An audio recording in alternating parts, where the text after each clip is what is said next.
As you're listening, don't forget to check out the Professional Amateurs podcast on YouTube. And while you're there, hit like and subscribe so that you never miss an episode.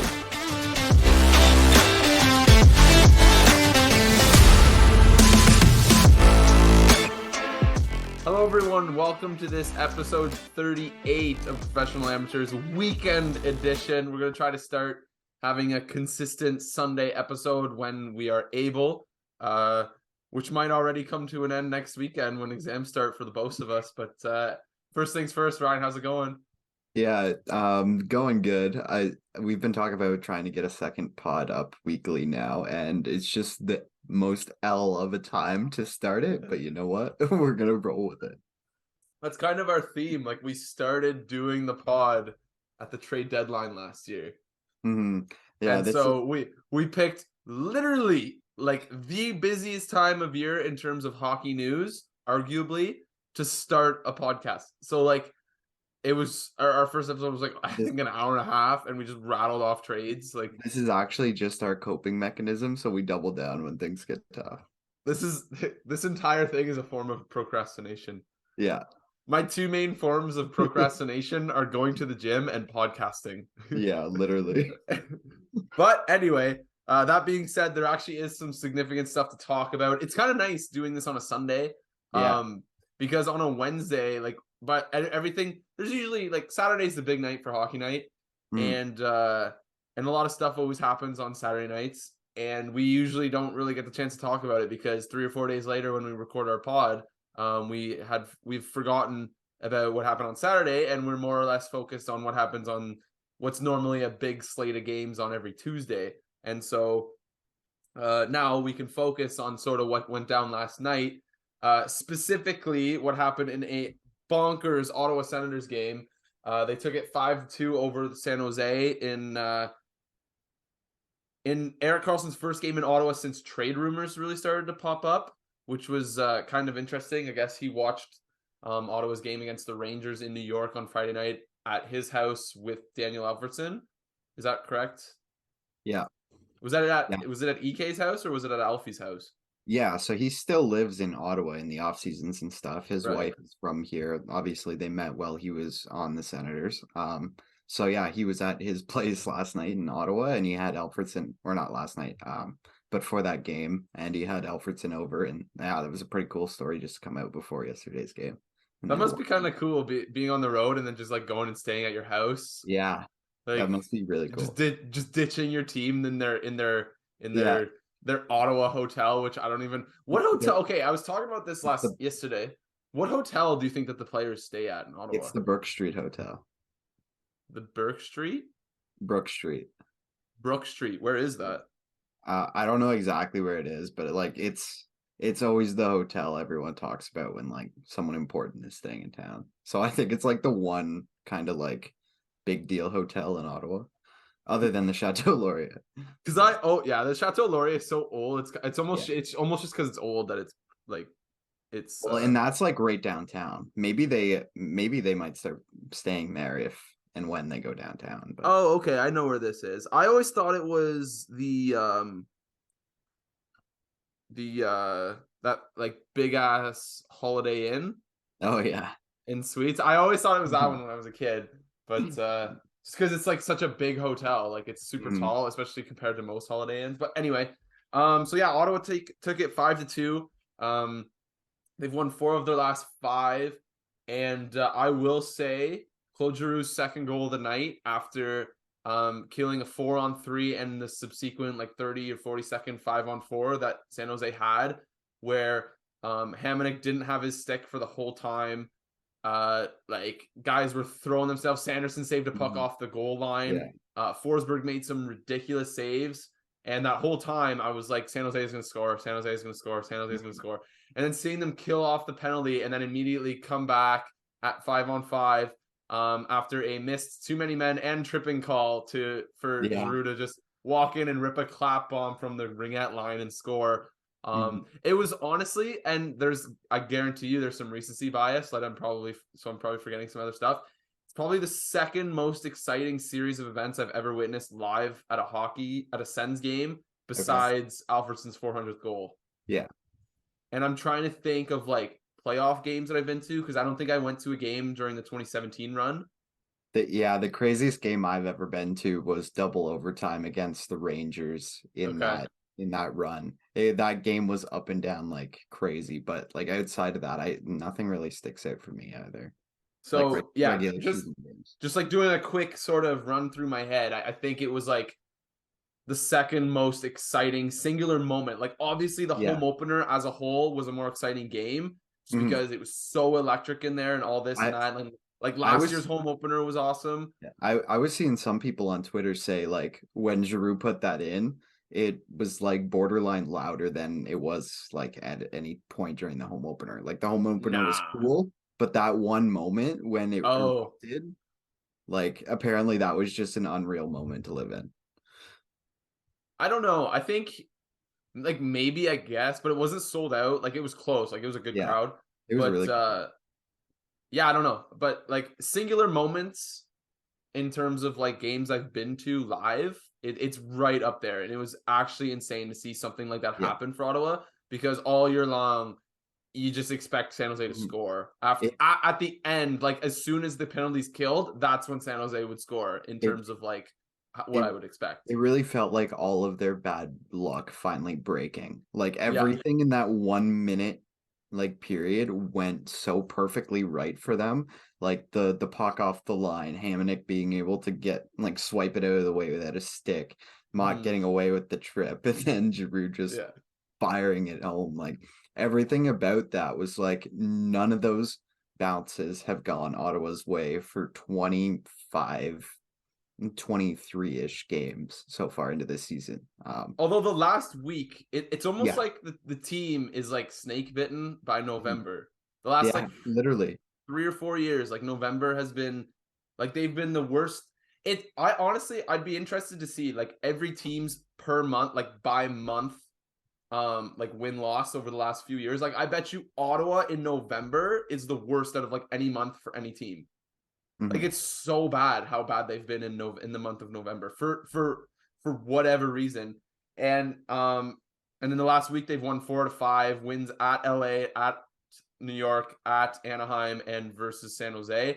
So like not crazy good competition, but like those are the games you got to win. And then they've got games coming up against LA, like Dallas, Nashville, Anaheim again. And like the first half of their, or not half, but like first portion of their schedule where they've pretty much dropped the ball. They didn't have any back-to-backs, and then they win their first back-to-back of the year. It's like in like 2 of the most exciting games of the year, like that that Rangers game, which I also wanted to get to, so it's good that you sort of mentioned it. Like that's a career, not a career defining, but like that's one of the sickest games a guy could have ever. Like Brady Tkachuk, like 8 hits, 4 shots. Game tying goal with like less than 2 minutes left. I didn't watch the game. It might have even been later in the game, but I know it was the last 2 minutes, and then the overtime winner. No, it was last minute of play. It was and a fight. So the Gordie Howe hat trick. The fight before he even got any of his goals, like both of his goals came last minute play and overtime. But like other than that, he was just such a force throughout the entire game. Like he had the assist earlier, and then that fight at center ice at MSG, that was just like against one of the Trouba too. The other captain. That was one of the bigger and like actually entertaining fights I've watched in a long time. And you could see that just sparked the boys like crazy. Brady, he stared down like his own bench and was like, "Let's go now." And it worked. It was especially funny. So since I didn't watch the game, I saw like this really funny tweet that just said like it was sort of in reaction to the Brady Tkachuk fight, because I guess Austin Watson fought shortly after, and it was like there's no better way to kill the momentum from a Brady Tkachuk fight than with an Austin Watson fight. He's got to be the worst tough guy in the NHL. Yeah, he doesn't win a single fight. I don't know. He really does it. And then yesterday got like laid waste to. That was the first one I think I've ever seen him lose, actually. Like how many is he? Hasn't been in a lot, I didn't think. He's been in at least, I guess he's like a rookie. He's been in at least 3 or 4 already this year though. But he's a big boy, so he's a monster. Yeah, that was interesting. he got bodied. Like he took a few Yeah. big shots to the face. Like it was pretty sweet. But yeah, I mean, so it kind of feels like things are starting to turn around for Ottawa. Like everyone's been saying like they're better than their record says. Mm. And just imagine how much better the perception of this team would be if they had 2 or 3 extra loser points. Like if maybe a couple of those 1-goal games had have actually been forced to overtime. Who like all of a sudden they're like right there with Montreal, like 3 points back from a playoff spot because so it's just kind of the way it goes with these early season samples. But then as the sample size gets bigger, stuff starts to regulate, and it seems like that's kind of what's happening with the Sens. And like it's somewhat easy to forget about this team having the injury problems that they've had too. Like they still don't have their number one center. They haven't had him basically all year. And they've been an alternating cast of injured defensemen between 1 and 4 on their scheduled spots opening night. So it'll be interesting to see how this team finally stabilizes once they can hopefully get a stretch of games together healthy. It was funny, just speaking on the defensive thing, and then we'll move on. It was funny, sort of like halfway through the third period, I was like, oh, like Zaitsev's playing. Yeah. And like I knew he was in the lineup, obviously, but like normally when he plays, every shift, it's like, what the hell? What the hell? What the hell? And I didn't do that once all game. Yeah. And that means that he had his best game of the year. Yeah. And he got the goggles for it. Yeah. Like it's kind of hilarious. He actually did have he had a decent game and he played low minutes. And I've always been one that said like maybe Zaitsev can be successful in a very sheltered third pairing minutes. Like he obviously was an NHL talent at some point. He's gotten away from it. But I don't know. There was obviously something there at some point. DJ Smith loves to throw him out there 20 plus minutes a night. And I'm pretty sure 19 and a half. He played 19 and a half last night? Yeah, I just looked. I'm looking at it right now. I didn't realize it was that high. I think it was really low after one period, so maybe I didn't keep track of it going through the game. But yeah, no, it was good to see that he had a little bit of a bounce back game there after coming back up from Belleville. But I still don't think him in the lineup is sustainable for long-term success. No, it's not ideal, but it's nice to see him have a decent game with Zub out. And like Shabbat was at 24 minutes. Like that's where I want him to be. It only helps the team if he's doing good performances. Like it might even help him move them. So yeah, exactly. And it's also really nice to see DJ Smith really leaning into the top 6. Like finally, like since Norris's injury, he's finally found sort of these top two line combinations that work. Like imagine that, having your 6 best forwards on the top 2 lines works instead of having Pinto play with like just bullshit on the third line. And like really leaning into those top 2 lines in terms of minutes. Like those 2 lines, just looking at like sort of the ice time from last night, it looks like those 2 lines were on the ice for about 42 minutes total. About 40 to 42 minutes total, just by like sort of averaging out what it looks like the 2 lines played. So like that's just good to see that like they're finally playing their best players instead of trying to force Brassard into a second line center role to feed DeBrincat and just like, it also they're like a big problem in the first 15-20 games or whatever was the bottom 6 as well too. Like they weren't really performing. That third line seems to have stabilized a little bit now. Joseph and Mott are playing much better, even though they aren't really putting up many points, but like it's night and day between their first 10 games of the season and the last 5 games that we've watched. I also like Gambrell a lot more than Brassard.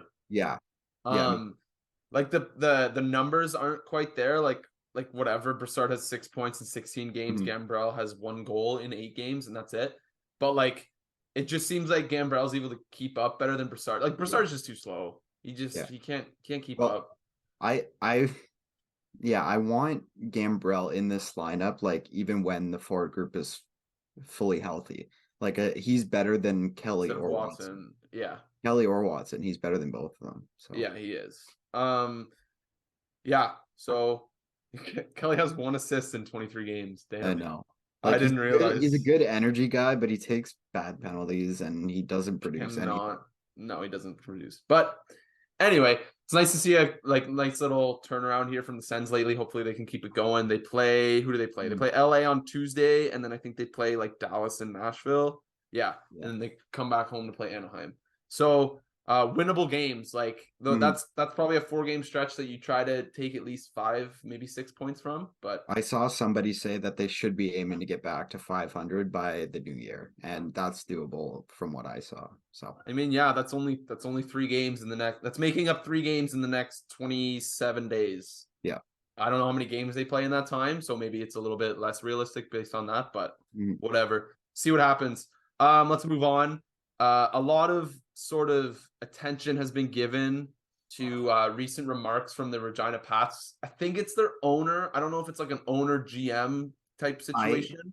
I think from the one article I read on this, since you mentioned it to me quickly, I think I read it was head coach slash GM. Okay, so similar situation. Yeah. He was asked. So Regina was in Kamloops, and the reason that this is sort of being discussed is because Kamloops is like the major contender in the WHL, and they're hosting the Memorial Cup this year. So not Mhm. only are they a legitimate threat to make the Memorial Cup if they weren't hosting it, they're hosting it, so they're automatically there. Yeah. They have Logan Stankoven, who's like right there with Connor Bedard for like top player in the CHL. And yeah, Kamloops is just kind of a powerhouse in the WHL. And with that, obviously, there's a connection between them and potentially sending over a trade package to Regina to acquire Connor Bedard for their playoff run before he goes pro next year. Mhm. And so Regina was in Kamloops over the weekend, and the GM slash coach, I don't know his name, was asked by a reporter, a Kamloops. No, it's not a Kamloops reporter. I don't know who the reporter is either. I didn't do enough research on this situation. I just watched the video, and he basically asked about like Connor Bedard's trade possibilities and the rumors linking him to Kamloops, and the owner slash GM slash coach was basically just um, no, we're not trading him. He doesn't want to be traded. He has a no trade clause. This, that, and the other thing. And so basically, he got very defensive about it. He kind of Mhm. like it was very sort of a rude tone. Like he seemed very aggravated with the reporter. He asked the reporter if he speaks English because he's reiterated many times that he will not trade Connor Bedard, and yet the reporter still asked the question. I guess Um, I guess the reporters were told to avoid asking the question too, and they did anyways. But okay. Um, and in addition to that, the GM of Regina also said, "Oh wait, what did he say? Oh, I forget what. Oh, I forget what was it. Anyway, he basically denied trade rumors and denied the fact that Connor Bedard would be traded. And basically, the only way that this can be facilitated is if Connor Bedard wants to be traded. Mhm. Um, I personally hope it happens. That would bring my eyes to the Memorial Cup. I don't usually watch the Memorial Cup unless Mhm. like the top NHL prospects are in it. And so I don't know what your thoughts on it are. I'd be curious to hear what you think. But like Friedman and Merrick were talking about it on 32 Thoughts, and they met like Merrick is plugged right into the CHL, and he Mhm. said that like pretty much the WHL needs to do sort of whatever it can to have Bedard be traded to a team that's going to be in the Memorial Cup, because they need to make all the revenue back that they lost from COVID. Like there's no better way for the Mhm. CHL slash WHL to sort of Mhm. make back some money than to have their Yeah. marquee future #1 overall pick, this like phenom, play in the Mhm. Memorial Cup, which they missed out on with guys like McDavid and etc.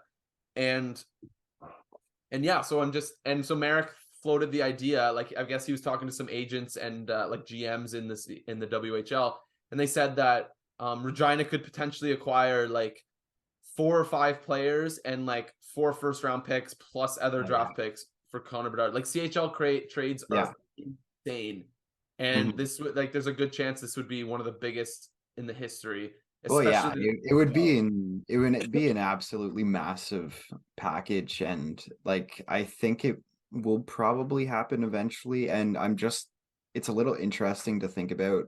Um, how it is Bedard's decision right now, and it seems like he is content staying there too, because you hear from like I don't know, any top player, like their drive is to win. Like, why Yeah. would you want to and win at all levels? Like this may be your one opportunity to go and get a Memorial Cup before you. Especially because the CHL is such a short-term Yeah, career, yeah. So especially for like him.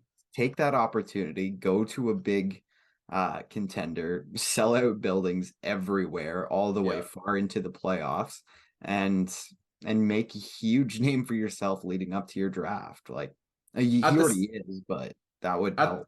at this on the topic of like the sellout arenas type thing, I think that's a huge motivator for Yeah, why Regina doesn't want to, for sure. because the Regina Pats are like must see and are selling out every arena they go to, including Mhm. their own. And so like where the WHL might approach the Regina GM and be like, "Hey, trade this guy. We need to make some money back. Like, we'll cut you a deal, whatever." Like that's Mhm. sort of the stuff that Merrick and Friedman were hinting at. Um, the Regina Pats could selfishly be like, "Yeah, we could do that, but we're also making our own money back, so we're Mhm. good. Like, unless Bedard asks out, we're not going to do this." And and they also discussed how Bedard potentially not even wanting to be traded, like due to loyalty or whatever it is. I think that's going to blow over once the World Juniors are done, because I I don't think so really too. see a point in there being sort of like trade rumors right now don't make a ton of sense, because even though the CHL doesn't shut down for the World Juniors, it kind of shuts down for the World Juniors. Like people don't pay attention to it because all of the best players are at the World Junior Hockey Championship, and Bedard is included in that. And so it doesn't really make sense for him to add fuel to a fire that's basically going to be extinguished for the next month anyway, because no one's going to be talking about Connor Bedard in the WHL. In Regina, they're going to be talking about him playing for Team Canada. Yeah. And so maybe in the new year when he comes back and Regina loses a bunch of games while he's gone and they're no longer like right there in the playoff race, because they're a very like they're a 500, I think. Mhm. Um, so maybe he'll come to his senses and sort of request a trade. Well, and like But when you're in that environment too, where it's so championship centric, like you're around the best players and you see yeah, and feel that mentality, like he might come back with a whole different mindset. and who knows? Maybe he talks to some players that are going to be on that team, like a Yeah, Logan Stankoven, who like exactly. sort of recruits him to Kamloops. So Yeah, like stuff like that, I could see this stuff sort of this story doing a complete 180 over the next month and a 100%. month and a half. Yeah. Um, all right, so yeah, we got that covered. Where do you want to move next? Like, there's a few different player storylines that we could jump to here. You want to hit Besser quick? Yes. Okay. That's a Do big you one. have? Do you want to sort of give the story on this one? Yes. We've kind of known that something might have to happen here for a long time just based on them signing JT Miller in the offseason and that leaving minimal money for Besser coming up in the next offseason. And it kind of came to a point on Saturday night when he was supposed to be healthy scratched, but wasn't because of a last minute injury. So he came into the game and actually scored the game tying goal, I think. But anyways, not the point. During the intermission of Hockey Night in Canada, Merrick and Friedman kind of like jointly announced that the agent and the GM, I guess Rutherford or Alvine or whoever they're working with, Whatever. have given permission to try and kind of ask around and facilitate a trade. So that was really interesting. Interesting. Yeah. Just to correct you, Besser's in the first year of a 3-year deal. So Okay. be Oh a few yeah. off seasons from now. I was. Who do they have to sign then? Horvat. Oh yeah, yeah. I got Yeah. them mixed up in my head. They But have to like have. They have to sign somebody. the point still stands. Yeah. Having sort of like Miller, Horvat, and Besser in the like long term isn't going to work out. Like they're going to have to Mhm. basically pick two. Yeah. Exactly. And like, what are Besser's numbers? Like, I don't think he's been very good at all this season. Um, Yeah. I'm just Besser gonna has pull them up not quickly. been great. What's he doing this year? He's got 4 goals and 11 assists in 19 games.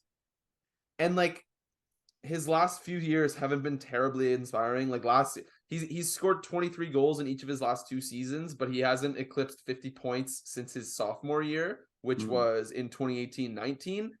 And it sort of seems like he really busted onto the scene. Like, he scored 29 goals as a rookie, almost a point a game at 55 and 62. And then in his sophomore season, he had 26 goals, 56 points in 69 games. So he was kind of like he looked like the kind of guy that would pretty easily score 30 goals a year, maybe max out at like 40, 45, and like put up 70 points a year. And he's just never really, he's very much plateaued in the last few years.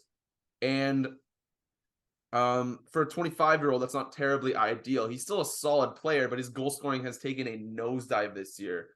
And for a team desperately in need of cap space, they can't really afford to have a guy not produce at his $6.6 million ticket. Yeah. And especially when they're already trying to dump other bad money. Like, yeah, like they dropped a second rounder to get rid of what's his face at the start of the year. I forget who, to Chicago. And like now it looks like that second round pick is going to be a pick in the top 40. Like, yeah, which is kind of wild. Just, I don't know. Poorly run franchise. I went on a rant about it a few episodes ago. So it's kind of relevant to sort of discuss this because we've been pretty heavy on the Canucks the last few weeks, which is not a bad thing. They're a fun team to talk about. But them as a team are kind of bouncing back though. Like they've had a little bit of a better run. Like I don't think it's been anything spectacular, but it wasn't the crazy loss streak that they started with. They're 10, 12, and 3. Yeah, like they're almost back to 500. They're 3 points back of a playoff spot. Minnesota has 2 games in hand over them. But didn't they not win a game in their first 7 or 8 games? Yeah, that's what I'm saying. So that's like 10 wins in the last 17 or 18 games. Like, that's pretty good. So yeah, maybe they just need a little bit more time to sort of continue to get things on track. But just such a weird story to have Brock Boeser potentially be a healthy scratch. And the fact that they've played like kind of well enough to keep Boudreau around, like it's just a whole weird situation. It's very strange. I almost wonder if, like, let's just see what Vancouver's depth chart looks like, because I want to see like who would have been in the lineup over Brock Boeser. Okay, there's no reason for Brock Boeser to have been healthy scratched unless it was like sort of for Boudreau to make a statement. Yeah, no, he literally said it was to making a statement. Okay. I'll find it. But okay.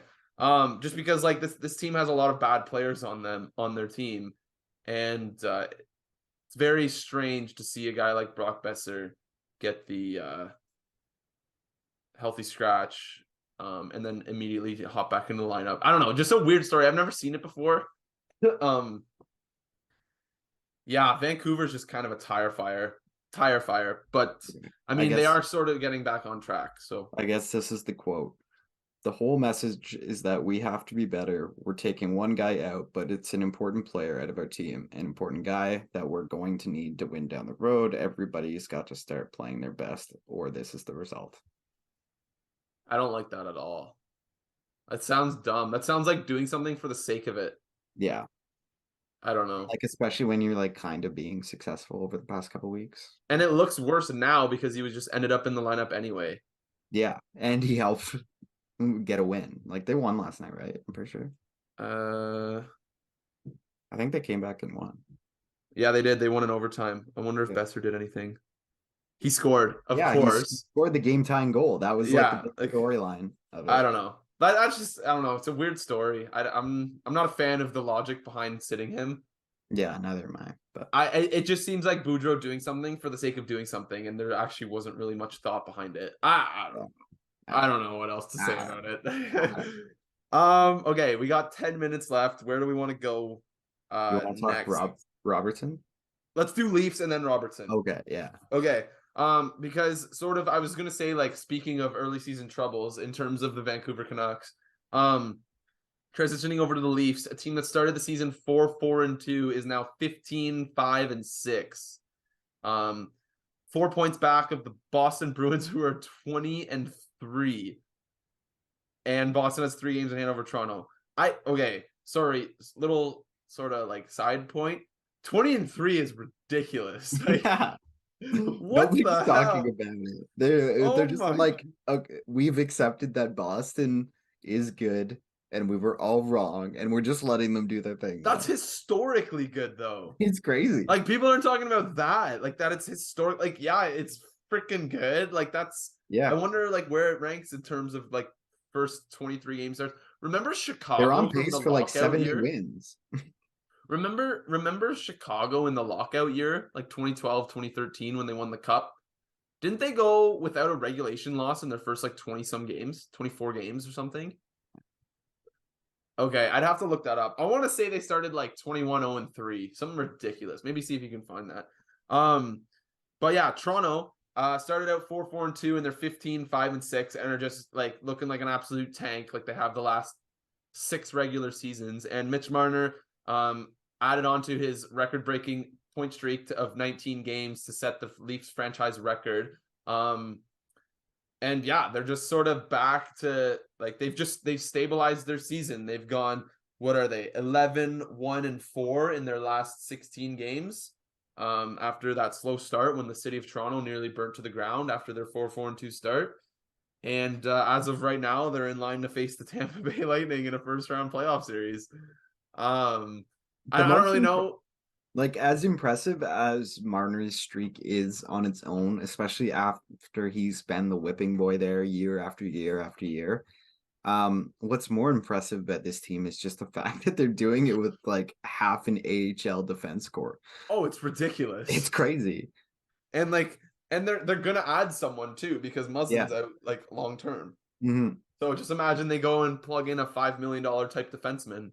Yeah. And like eventually they'll get Riley back. Eventually they get is Brody back or no? No, I don't think so. No. Like eventually they'll get him back. Yeah, just a good team sort of finally coming around. Just want to confirm that Brody didn't play. Yeah, no, he didn't play last night. And we can talk about like sort of maybe the future implications of the Leafs and their success this season another day. I know I mentioned that I don't really agree with the whole win around or else in terms of the Dubas approach because he consistently puts like the best product possible on the ice and it just I don't know. We can talk about it at a different time. It's not really a today conversation because we don't have a ton of time.